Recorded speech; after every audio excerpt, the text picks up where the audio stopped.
ನಮಸ್ಕಾರ ಸ್ನೇಹಿತರೆ, ನಾನು ಹನುಮಂತ ಕೊಯ್ಲು. ಇವತ್ತು ನಾನು ಮಾತನಾಡುವುದು ವಿಷಯ KSRTC ನೌಕರರ ಭವಿಷ್ಯಕ್ಕೆ ನೇರವಾಗಿ ಸಂಬಂಧಿಸಿದೆ. ದಿನಾಂಕ 1/1/2024 ಆಗಬೇಕಾದ ವೇತನ ಪರಿಷ್ಕರಣೆ ಇನ್ನೂ ಯಾಕೆ ಆಗಿಲ್ಲ? ಇದಕ್ಕೆ ಕಾರಣ ಯಾರು? ಒಗ್ಗಟ್ಟ ಕೊರತೆಯೇ? ಶ್ರೀ ಚಂದ್ರಶೇಖರ್ ಒಕ್ಕೂಟದ ಅಧ್ಯಕ್ಷರು KSRTC ಜಂಟಿ ಕ್ರಿಯಾ ಸಮಿತಿಗೆ ಪತ್ರ ಬರೆದಿದ್ದಾರೆ. ಆ ಪತ್ರದ ಅರ್ಧ ಸ್ಪಷ್ಟ, ಒಗ್ಗಟ್ಟಾಗಿ ಹೋರಾಟ ಮಾಡೋಣ ಅನ್ನೋದು. ಆದರೆ ಇಲ್ಲಿ ಒಂದು ಪ್ರಶ್ನೆ ಸ್ನೇಹಿತರೆ, ಮೊದಲಿಂದಲೂ ಇವರಲ್ಲಿ ಭಿನ್ನಾಭಿಪ್ರಾಯಗಳಿವೆ. ಇವರಿಬ್ಬರ ಸಂಘಗಳ ನಡುವೆ ಭಿನ್ನಾಭಿಪ್ರಾಯದ ಬೇಡಿಕೆಗಳು ಸಹ ಇವೆ. ಒಂದು ಸಂಘ ಒಂದು ಮಾತು, ಮತ್ತೊಂದು ಸಂಘ ಇನ್ನೊಂದು ಮಾತು. ಇದರ ಮಧ್ಯೆ 1/1/2024 ಆಗಬೇಕಾದ ವೇತನ ಪರಿಷ್ಕರಣೆ ಮಾತ್ರ ಸ್ಥಗಿತಗೊಂಡಿದೆ. ಇವತ್ತು ಪತ್ರ ಬರೆಯುವುದು ಸರಿ, ಆದರೆ ಗ್ರೌಂಡ್ ಲೆವೆಲ್ನಲ್ಲಿ ಏನು ನಡೆಯುತ್ತಿದೆ ನಾವು ನೋಡಬೇಕಾಗಿದೆ. ಪ್ರತಿ ಸಂಘ ಪ್ರತೀಕ ವಿಡಿಯೋ ಮಾಡ್ತಾ ಇದೆ. ಒಬ್ಬರ ಮೇಲೆ ಒಬ್ಬರು ತಪ್ಪು ಎಸೆಯುತ್ತಿದ್ದಾರೆ.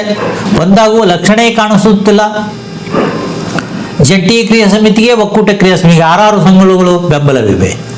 ಒಗ್ಗಟ್ಟಿನ ಹೋರಾಟ ಎಲ್ಲಿ? ಮಾಧ್ಯಮಗಳಲ್ಲಿ ಮಾತನಾಡುತ್ತಾ ಕಾಲಹರಣ ಆಗ್ತಾ ಇದೆ ಅನ್ನೋ ಪ್ರಶ್ನೆ ಸಾರಿಗೆ ನೌಕರರಲ್ಲಿ ಬರ್ತಾ ಇದೆ. ಮೊನ್ನೆ ಆನಂದ್ ಸುಬ್ರಾವ್ ಅವರು ಅಧ್ಯಕ್ಷರುಗಳು ಒಕ್ಕೂಟದ ಬಗ್ಗೆ ಮಾತು ಮಾಡಿದರು. ಇವತ್ತು ಶ್ರೀ ಚಂದ್ರಶೇಖರ್ ಅವರು ಮಾಧ್ಯಮದಲ್ಲಿ ಅವರ ಬಗ್ಗೆ ಮಾತನಾಡಿದ್ದಾರೆ. ಅವರು ಹೇಳಿದ ಮಾತೇನು? ಜಂಟಿ ಕ್ರಿಯಾ ಸಮಿತಿಯ ಬೇಡಿಕೆಗಳು ಕಡಿಮೆ ವೇತನದ ಪರಿಷ್ಕರಣೆಗೆ ಸೀಮಿತವಾಗಿವೆ, ಅದಕ್ಕಾಗಿ ಟೀಕೆ ಮಾಡಿದ್ದಾರೆ. ನಾವು ಇಲ್ಲಿ ಯಾರ ಮಾತನ್ನು ತಿರಸ್ಕರಿಸುವುದೂ ಇಲ್ಲ. ನ್ಯಾಯ ಮಾಡುವುದು ಅಂದರೆ ಅವರ ಮಾತನ್ನೇ ಅವರ ಬಾಯಿಂದ ಕೇಳಬೇಕು. ಆದ್ದರಿಂದ ಸ್ನೇಹಿತರೆ, ಈಗ ನೀವು ಕೇಳುವುದು ಶ್ರೀ ಚಂದ್ರಶೇಖರ್ ಒಕ್ಕೂಟದ ಅಧ್ಯಕ್ಷರು ಮಾಧ್ಯಮದಲ್ಲಿ ಏನು ಮಾತನಾಡಿದ್ದಾರೆ ಎಂಬುದನ್ನು ಅವರ ಬಾಯಿಂದ ನಾವು ಈಗ ಕೇಳೋಣ. ನೌಕರರಿಗೆ ಇಂತ ಜಾಸ್ತಿ ಸಂಬಳ ಕೊಡುತ್ತಾ, ನಮ್ಗೆ ಜಾಸ್ತಿ ಸಂಬಳ ಬೇಕು, ಅವ್ರಿಗಿಂತ ಜಾಸ್ತಿ ಸಂಬಳ ಬೇಕು ಅಂತ ಕೇಳ್ತಾ ಇದ್ರು. ನೀವು 25% ಕೊಟ್ಬಿಟ್ರೆ ಸರ್ಕಾರಿ ನೌಕರಿಗಿಂತ ಯಾವ ಮೀರಿದಂತೆ ನೌಕರರ ತಲೆ ತುಂಬ ಹೋಗ್ತಾ ಇದ್ದೀರಲ್ಲ, ಅಷ್ಟು ಮಾಡ್ಕೊಂಡಿದ್ದಿದ್ರೆ ನೀವು ಹೋರಾಟಗಳು ಇದೆಲ್ಲ ಬಿಟ್ಬಿಟ್ಟು ಬೇರೆ ಹಾದಿನೇ ನೋಟಿಫಿಕೇಶನ್ ಮತ್ತೊಂದು ಮಗದೊಂದೆಲ್ಲ ಆಗಿರುತ್ತಲ್ಲ ರಾಯ್ರೆ. ಆ ನೋಟಿಫಿಕೇಶನ್ ಕ್ಲಿಯರ್ ಆಗಿ ದರಗಳನ್ನ ಎಲ್ಲ ಲೆಕ್ಕಾಚಾರ ಮಾಡುವಂತ ಅಧಿಕಾರ ವರ್ಗನೇ ಕೇಳಬೇಕಾದ್ರೆ ಅವ್ರು ನಾವು ಕೇಳದೆ ತಪ್ಪು ಅಂತ ನೀವು ಇದು ಮಾಡ್ತಾ ಇದ್ದೀರಲ್ಲ. AGS ಲೆವೆಲ್ ಬಿಲ್ಡಿಂಗು, ಕೆಂಗೇರಿ ಉಪನಗರದಲ್ಲಿ ಬಿಲ್ಡಿಂಗ್ ಹುಡ್ಕೊಡಿ ಅಂದ್ರೆ ಹತ್ರ 2 ವರ್ಷ ಆಯ್ತು ನಾನು ಕೇಳಿ. ಇದುವರೆಗೂ ಅದನ್ನು ಹುಡ್ಕೊಡಕ್ ನಿಮ್ ಕೈಲಿ ಯಾರ ಕೈಲಾಗಲ್ಲ. ಇದು ಕೇಳ್ತಾ ಇದ್ದವ್ರು ಇದುವರೆಗೂ 7/2021 ID ಕೇಸಲ್ಲಿ ಲಾಯರ್ ಇಟ್ಟಿಲ್ಲ ಅಂತ ಹೇಳ್ತಾ ಇದ್ದೀರಲ್ಲ ಸ್ವಾಮಿ.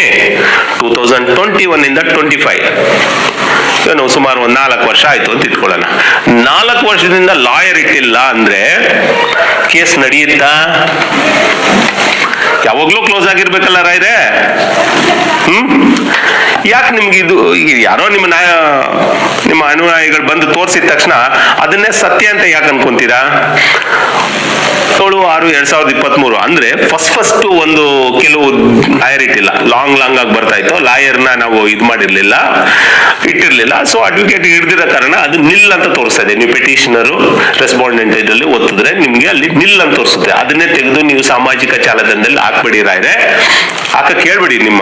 ನೀವೆಲ್ಲ ನಿಮ್ಮ ಕೇಳಿ.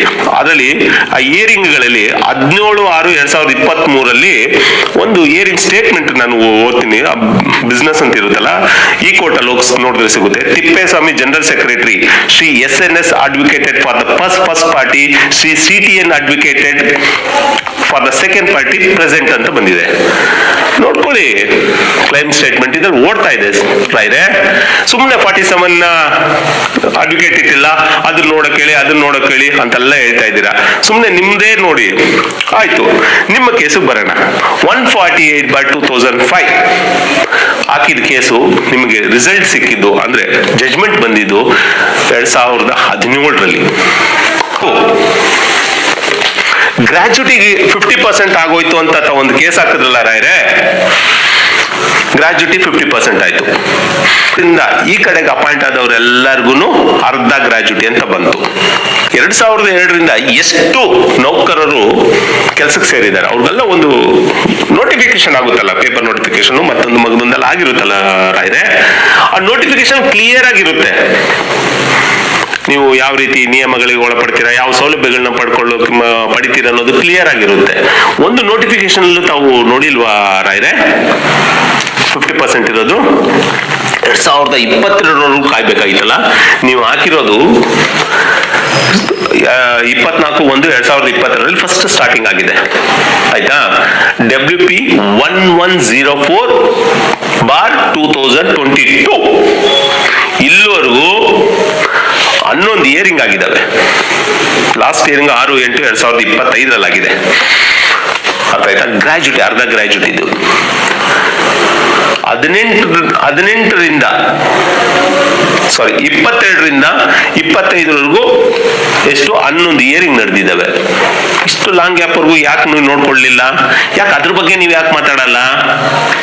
148/2005 2020 ಹೋರಾಟದ ಸಮಯದಲ್ಲಿ ತಮ್ಮ ಜೊತೆಯಲ್ಲಿ ಇದ್ದಂತ ಎಲ್ಲಾ ಪದಾಧಿಕಾರಿಗಳ ಕಡೆಯಲ್ಲಿ ಗಾಡಿ ಓಡಿಸಿದ್ರಿ. ಮೀಡಿಯಾಗಳ ಮುಂದೆ ನಮಗೆ 148/2005 ಬಂದ್ಬಿಟ್ರೆ ಸರ್ಕಾರಿ ನೌಕರಿಗಿಂತ ಹೆಚ್ಚಿನ ಸಂಬಳ ಬರುತ್ತೆ ಅಂತ ಹೇಳ್ಸಿ ಗಾಡಿಗಳು ಓಡಿಸಿದ್ರಿ. 21ರಲ್ಲಿನೂ ಸಹ ಮುಷ್ಕರ 15 ದಿನ ನಡಿಬೇಕಾದ್ರೆ ನಿಮ್ಮ ಕಾರ್ಯಕರ್ತರು ಇದನ್ನೇ ಹೇಳ್ಕೊಂಡು ಗಾಡಿ ಓಡಿಸಿದ್ರು. 148 ನಮ್ಗೆ ಬಂದ್ಬಿಟ್ರೆ ನಾವು ಗೆದ್ದು ಬಿಟ್ಟಿದೀವಿ, ನಾವು ಅದನ್ನ ಬಂದ್ಬಿಡುತ್ತೆ, ನಾವು ಸರ್ಕಾರಿ ನೌಕರಿಗಿಂತ ಹೆಚ್ಚಿನ ಸಂಬಳ ಪಡೆಯುತ್ತೀವಿ, ನಮಗೆ ಬೇಡ, ನಮ್ಗೆ ಸರ್ಕಾರಿ ನೌಕರರು ಬೇಡ, ಸರಿಸಮಾನ ವೇತನ ಬೇಡ ಅಂತ ಗಾಡಿ ಓಡಿಸಿದ್ರು. ಮೀಡಿಯಾಗಳಲ್ಲಿ ಇನ್ನೂ ಇದಾವೆ, ನೋಡ್ಕೊಳ್ಳಿ. ಆದ್ರೆ ಕೇಸು WP 4640/2018 ಲಾಸ್ಟ್ ಇಯರಿಂಗು 27/10/2025 ಇದುವರೆಗೂ ಕೇವಲ 8 ಇಯರಿಂಗ್ ಆಗಿದ್ದಾವೆ. ಎಷ್ಟು? 8 ಇಯರಿಂಗು. ಸ್ಟೇಲಿರೋದು ಇನ್ನು ವೆಕೇಟ್ ಆಗಿಲ್ಲ. 10,000 ಕೋಟಿ ನನ್ನ ಜೋಬಲ್ಲಿದೆ ಅಂತ ಹೇಳ್ಕೊಂಡಿದ್ದೀರಲ್ಲ. 18ರಿಂದ 25ವರೆಗೂ ಎಷ್ಟು ವರ್ಷ ಆಯ್ತು ಸ್ವಾಮಿ? 2004ರಿಂದ 25 ಎಷ್ಟು ವರ್ಷ ಆಯ್ತು? ಯಾವಾಗ ಕೊಡಿಸ್ತೀರಾ? ಯಾಕೆ ನೀವು ಆಯ್ತು ಸರಿ ಸಮಾನ ವೇತನನೂ ಬೇಡ, ನಿಮ್ 25% ಬೇಡ, 148/2005 ಕೇಳ್ಕೊಂಡು ಹೋಗ್ಬಿಡೋಣ ಬನ್ನಿ, ಆಗುತ್ತಾ? ಯಾಕೆ ಕೇಳಲ್ಲ ನೀವು? ಈಗ ಯಾಕೆ ಧ್ವನಿ ಎತ್ತಲ್ಲ? 2004-5 ಇದೇ ಕಾಂಗ್ರೆಸ್ ಸರ್ಕಾರ ಸ್ವಾಮಿ ಇದ್ದಿದ್ದು. ಎಸ್.ಎಂ. ಕೃಷ್ಣ ಬೊಮ್ಮಾಯಿ ಅವ್ರ ಎಸ್.ಎಂ. ಕೃಷ್ಣ ಅವ್ರ ಪೀರಿಯಡ್ ಅಲ್ಲಿ ಮೋಸ್ಟ್ ಆಫ್ ಅಲ್ಲಿ ಇರುತ್ತೆ. ಕಾಂಗ್ರೆಸ್ ಸರ್ಕಾರನೇ. ನಾನು ವೆಬ್ಸೈಟ್ ಅಲ್ಲಿ ನೆಟ್ ಅಲ್ಲಿ ಹುಡುಕಿದ್ದೀನಿ. 2004ರಲ್ಲಿ ಕಾಂಗ್ರೆಸ್ ಪಕ್ಷನೇ ಇದ್ದಿದ್ದು, ಈಗ ಕಾಂಗ್ರೆಸ್ ಪಕ್ಷನೇ ಇರೋದು. ಬನ್ನಿ 148 ನಾವು ಕೇಳ್ಕೊಂಡು ಹೋಗೋಣ, ಕೇಳೋಣ. ಈಗ ನೀವು 148 ಕೇಳಲ್ಲ, ನೀವು ಕೇಳಿದ್ರು 25% ಅಲ್ವಾ? ಇದಕ್ಕೆ ತಮ್ಮ ತಪ್ಪುಗಳಾಗಿದ್ಯಾ, ನಮ್ಮ ತಪ್ಪುಗಳಾಗಿದ್ಯಾ? ಕ್ಷಮೆ ಕೇಳ್ಬೇಕಾದ್ರೆ ಈಗ ನಾನ್ ಕ್ಷಮೆ ಕೇಳ್ಬೇಕಾ? ನೀವು ದೊಡ್ಡವ್ರು, ನೀವು ಕೇಳ್ಬೇಡಿ ಸ್ವಾಮಿ, ನಾನು ಹೇಳ್ತಾ ಇದ್ದೀನಿ. ನೀವು ಏನಾದ್ರು ಅನ್ಕೊಂಡು ಹೋಗ್ಮನೆ ಕೇಳಿ, ನೀವು ದೊಡ್ಡವ್ರು ಏನಾದ್ರು ಅನ್ಕೊಂಡ್ಬಿಡಿ. ನಾನು ನಿಮ್ಮ ಕ್ಷಮೆ ಕೇಳಿ ಅಂತ ಹೇಳಿ ಕೇಳ್ತಾ ಇಲ್ಲ. ಆದ್ರೆ ನನ್ನನ್ನು ಕ್ಷಮೆ ಕೇಳಿ ಅಂತ ಹೇಳೋದಕ್ಕೆ ಮೊದಲು ನನಗೂ ಆ ನೈತಿಕತೆ ಇದೆಯಾ ಅಂತ ನೋಡ್ಕೋಬೇಕಲ್ವ ರಾಯ್ರೆ? ಮತ್ತೊಂದು, ನಾವು ಸರ್ಕಾರಿ ನೌಕರಿಗಿಂತ ಕಡಿಮೆ ಸಂಬಳ ಪಡಿತಾ ಇರೋರು, ಹೆಚ್ಚು ಕೆಲಸ ಪಡೋರು, ನಾವು ಶಕ್ತಿ ಯೋಜನೆನ ನಾವು ಜಾರಿಗೆ ಬಂದ ಮೇಲೆ ನಾವು ಯಶಸ್ವಿಗೆ ಕಾರಣರಾದವರು, ನಮ್ಮ ನೌಕರರು ನಾವು ಹಂಗ್ ಕಷ್ಟಪಡ್ತಾರೆ, ಹಿಂಗ್ ಕಷ್ಟ ಪಡ್ತಾ ಇದ್ದಾರೆ, ಓಡಿಸ್ಕೊಳ್ತಾ ಇದ್ದಾರೆ, ಬಡಿಸ್ಕೊಳ್ತಾರೆ ಅಂತ ತಾವು ಏನ್ ಹೇಳ್ತಾ ಇದ್ದೀರಾ?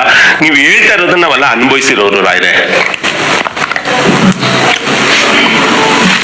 ನಾವು ಮೆಕ್ಯಾನಿಕ್ಗಳ ಜೊತೆಲಿ ಸೇರ್ಕೊಂಡು ಜಾಕ್ ಹಾಕಿದೀವಿ, ಟೈರ್ ಎತ್ತಿದ್ದೀವಿ,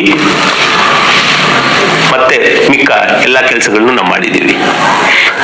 ಕಂಡಕ್ಟರ್ ಆಗಿ ಬ್ಯಾಗ್ ಹಾಕಿದ್ದೀನಿ, ಮಿಷಿನ್ ಹಿಡಿದಿದ್ದೀನಿ, ಡ್ರೈವರ್ ಆಗಿ ಇಂಟರ್ಸ್ಟೇಟ್ ಅಲ್ಲಿ ಗಾಡಿ ಓಡಿಸಿದ್ದೀನಿ, ಲೋಕಲ್ ಅಲ್ಲಿ ಓಡಿಸಿದ್ದೀನಿ. ನನಗೆ ಪ್ರಾಕ್ಟಿಕಲ್ ಆಗಿ ನನಗೆ ಅನುಭವ ಇದೆ. ಒತ್ತಡ ಅನ್ನೋದು ನಾನು ಅರ್ಥ ಮಾಡ್ಕೊಂಡು ಹೋರಾಟಕ್ಕೆ ಬಂದಿದ್ದು. ಯಾರು ಹೇಳ್ತಾರಲ್ಲ, ಫೋನ್ ಪೇ ಮಾಡ್ಕೊಂಡ್ಬಿಟ್ವಿ, ಗೂಗಲ್ ಪೇ ಮಾಡ್ಕೊಂಡ್ಬಿಟ್ರು ಚಂದ್ರು ಅಂತ. ಫೋನ್ ಪೇ ಗೂಗಲ್ ಪೇ ಮಾಡ್ಕೊಂಡಿದ್ರೆ ಅಷ್ಟು ನೀವು ಊಹೆಗೂ ಮೀರಿದಂತೆ ನೌಕರರ ತಲೆ ತುಂಬಕ್ಕೆ ಹೋಗ್ತಾ ಇದ್ದೀರಲ್ಲ, ಅಷ್ಟು ಮಾಡ್ಕೊಂಡಿದ್ದಿದ್ರೆ ಈ ಹೋರಾಟಗಳು ಇದೆಲ್ಲ ಬಿಟ್ಬಿಟ್ಟು ಬೇರೆ ಹಾದಿನೇ ಇಟ್ಕೊಂಡು ಹೋಗ್ತಾ ಇದೆ. ಏನೋ ನಾನು ಮನೆ AGS ಲೇಔಟ್ ಬಿಲ್ಡಿಂಗು, ಕೆಂಗೇರಿ ಉಪನಗರದಲ್ಲಿ ಬಿಲ್ಡಿಂಗು, ಮತ್ತೆ ನನ್ನ ಫಾರ್ಚುನರ್ ಕಾರು ಇವೆಲ್ಲ ಹೇಳ್ತಿರಲ್ಲ, ಇದನ್ನ ಹುಡ್ಕೊಡಿ ಅಂದ್ರೆ ಹತ್ತತ್ರ 2 ವರ್ಷ ಆಯ್ತು ನಾನು ಕೇಳಿ. ಇದುವರೆಗೂ ಅದನ್ನ ಹುಡ್ಕೊಡಕ್ ನಿಮ್ ಕೈಲಿ ಯಾರ ಕೈಲಿ ಹಾಕ್ಲ. ಇದು ಕೇಳ್ತಾ ಇದ್ದವ್ರು ನೀವೆಲ್ಲ ಕೇಳ್ತಾ ಇದ್ದವ್ರು ಇದುವರೆಗೂ ಹುಡ್ಕೊಡಕ್ ಆಗ್ಲಿಲ್ಲ. ಸೊ ನೀವ್ ಹೇಳಿದ್ದೆಲ್ಲ ಸರಿ, ಸರ್ಕಾರಿ ನೌಕರಿಗಿಂತ ಕಡಿಮೆ ಸಂಬಳ ಬರ್ತಾ ಇದೆ ಅಂತ ಕೇಳಿದವರು 25% ಕೊಟ್ರೆ ಸರ್ಕಾರಿ ನೌಕರಿಗೆ ಇಂತ ಜಾಸ್ತಿ ಸಂಬಳ ಆಗ್ಬಿಡುತ್ತಾ? ನಮ್ಗೆ ಜಾಸ್ತಿ ಸಂಬಳ ಬೇಕು, ಅವ್ರಿಗಿಂತ ಜಾಸ್ತಿ ಸಂಬಳ ಬೇಕು ಅಂತ ಕೇಳ್ತಾ ಇದ್ದವ್ರು ನೀವು 25% ಕೊಟ್ಬಿಟ್ರೆ ಸರ್ಕಾರಿ ನೌಕರಿಗಿಂತ ಯಾವ ಕ್ಯಾಟಗರಿ ಅವರಿಗೆ ಜಾಸ್ತಿ ಆಗುತ್ತೆ? ಸ್ವಲ್ಪ ಲೆಕ್ಕಾಚಾರ ಮಾಡಿದೀರಾ ರಾಯ್ರೆ? ದಯವಿಟ್ಟು ನೀವು ಹಿರೀಕರಿದ್ದೀರಾ, ನಿಮಗೆ ಅದನ್ನೆಲ್ಲ ನಾವು ಹೇಳಕ್ಕಾಗಲ್ಲ. ನಿಮ್ಮ ಹೋರಾಟಗಳು ಓಕೆ, ಬಟ್ ಅಂಕಿಅಂಶಗಳು ಮುಖ್ಯ ಅಲ್ವಾ ರಾಯ್ರೆ?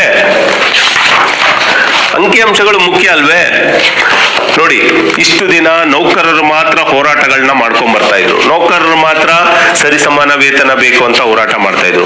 ಈಗ ಅಧಿಕಾರಿಗಳು ಸಹ ಸರಿಸಮಾನ ವೇತನ ಬೇಕು ಅಂತ ಎಲ್ಲಾ ವರ್ಗದ ಅಧಿಕಾರಿಗಳು ಸಹ ಸರಿಸಮಾನ ವೇತನ ಬೇಕು ಅಂತ ಸರ್ಕಾರಕ್ಕೆ ಮನವಿಗಳನ್ನ ಮಾಡ್ಕೊಂಡ್ ಬರ್ತಾ ಇದೆಯಲ್ಲ ರಾಯ್ರೆ. ಈಗ ಅವರು ನಮ್ಮ ವೇತನ ಮತ್ತು ಇತರೆಗಳನ್ನ ಎಲ್ಲ ಲೆಕ್ಕಾಚಾರ ಮಾಡುವಂತ ಅಧಿಕಾರ ವರ್ಗನೇ ಕೇಳಬೇಕಾದ್ರೆ ಅವ್ರು ನಾವು ಕೇಳದೆ ತಪ್ಪು ಅಂತ ನೀವು ಇದ್ ಮಾಡ್ತಾ ಇದ್ದೀರಲ್ಲ, ಯಾವ ರೀತಿ ನ್ಯಾಯ? ಸೊ ನಾನ್ ನಿಮ್ಮನ್ನ ಕೇಳ್ತಾ ಇರೋದು, ಮತ್ತೆ ನೀವು ಅದನ್ನ ಕೂತ್ಕೊಂಡು ಲೆಕ್ಕಾಚಾರ ಮಾಡಕ್ ಬನ್ನಿ ಅಂತೆಲ್ಲ ಕರೀತಾ ಇದ್ರಲ್ಲ, ಸಂತೋಷ ರಾಯ್ರೆ. ಇದನ್ನೇ ನಾವು ಎಕ್ಸ್ಪೆಕ್ಟ್ ಮಾಡಿದ್ವಿ ತಮ್ಮಿಂದ. ನಾವು ಸದಾ ಸಿದ್ಧರಿದ್ದೀವಿ ರಾಯ್ರೆ. ನಿಮ್ಮ ಅಗ್ರಿಮೆಂಟ್ ಪದ್ಧತಿಯಲ್ಲೇ ಜಾಸ್ತಿ ಆಗೋಂಗಿದ್ರೆ ಅದಕ್ಕೆ ಜೈ ಅಂದ್ಬಿಡ್ತೀವಿ ನಾವು. ಯಾವುದೇ ಕಾರಣಕ್ಕೂ ನಾವು ಇದರಲ್ಲಿ ನನ್ನ ಸ್ವಾರ್ಥ ಆಗ್ಲಿ, ನನ್ನ ಇಳಿದಾಟದಲ್ಲೇ ನಾನೇ ಹೋಗ್ಬೇಕು ಅಂತಿಲ್ಲ. ಅಗ್ರಿಮೆಂಟ್ ಅಲ್ಲೇ ನಮಗೆ ಜಾಸ್ತಿ ಸರ್ಕಾರಿ ನೌಕರಿಗಿಂತ ಜಾಸ್ತಿ ಸಿಗುತ್ತೆ ಅಂದ್ರೆ ಅದಕ್ಕೆ ಹೊಟ್ಟೋಗ್ಬಿಡೋಣ. ಪ್ರತಿ 4 ವರ್ಷಕ್ಕೊಂದು ಸಲಿ ನಾಯಕರ ಮನೆ ಹಾಳಾಗಲ್ಲ ರಾಯ್ರೆ, ನೌಕರರ ಮನೆ ಹಾಳಾಗೋಗುತ್ತೆ.